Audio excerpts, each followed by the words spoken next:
کھڑے ہونا چاہیے. آپ مجھے یہ بتائیے آپ کی عمریں کتنی ہیں یہاں پر جو یہاں پر بیٹھے ہوئے ہیں؟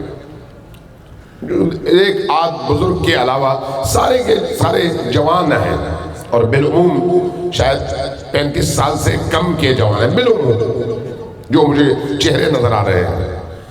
یہ جو 35 سال کے کم عمر کے جوان ہیں، آپ تک حسین کا یہ درد، حسین کا یہ پیغام کیسے پہنچا ہے؟ کبھی آپ نے سوچا کیسے پہنچا ہے؟ ایسے ہی پہنچ گیا. آپ نے چند مجلسیں اٹینڈ کر لی اور کسی نے آپ کے یہاں پر واقعات بیان کر دیے اور ختم نہیں. اس ذکر کو زندہ رکھنے کے لیے حسین کی محبت کو، عشق کو، مودت کو اور پیروی کو زندہ رکھنے کے لیے 61 ہجری کے بعد سے لے کر امویوں کے دور میں اور عباسیوں کے دور میں سادات کے ہزاروں جوانوں نے اپنے سر کٹوائے، اپنے دھڑ کٹوا دیے، جیلوں میں چلے گئے، شہادتیں دیں تاکہ کسی طرح سے حسین کا ذکر رکنے نہ پائے. اور صرف بنی امیہ نہیں، بنی عباس کے دور میں بھی، بنی عباس کے دور میں بھی. آپ ذرا سوچئے، بنی عباس جب حکومت پہ آئے، بنی امیہ اور بنی عباس دو قبیلے ہیں، آپ لوگوں کو پتا ہے. بنی عباس یعنی بنی امیہ یعنی اموی خاندان. اموی خاندانوں کی حکومت کے خلاف جن لوگوں نے تحریک چلائی وہ کون ہے؟ وہ بنو عباس ہیں. اور بنو عباس نے کیا کہہ کر تحریک چلائی؟ ایک دن نبی کریم حضرت عباس کے ساتھ تھے.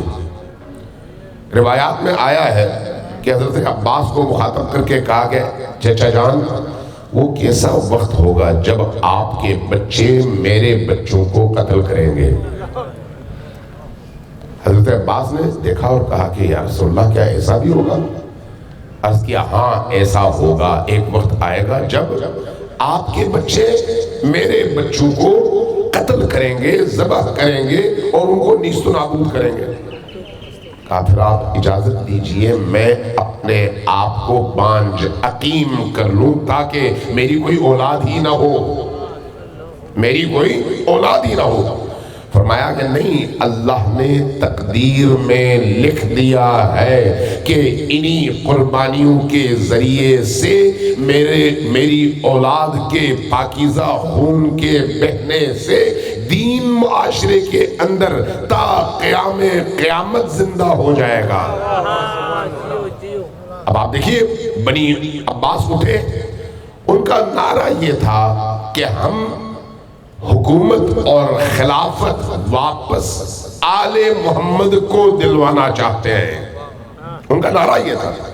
چونکہ معاشرے کے اندر، لوگوں کے اندر آل محمد کی محبت زندہ تھی، اور اس زندہ محبت کو زندہ رکھنے میں کربلا اور کربلا کے بعد والوں کی قربانیوں اور خون کا رول تھا. یعنی کوئی دور ایسا نہیں گزرا جب خون نہ گرے، کوئی دور ایسا نہیں گزرا جس میں آل محمد کا اور آل محمد کے چاہنے والوں کا قتل عام نہ ہو.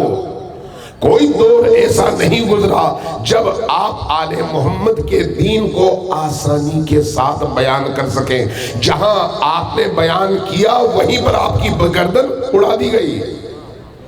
امیوں کے اپنے دور میں بھی اور امویوں کے ادوار کے بعد بھی آل محمد پر سختیاں ہمیشہ رہیں.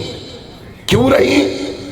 دین کے دفاع کے جرم میں.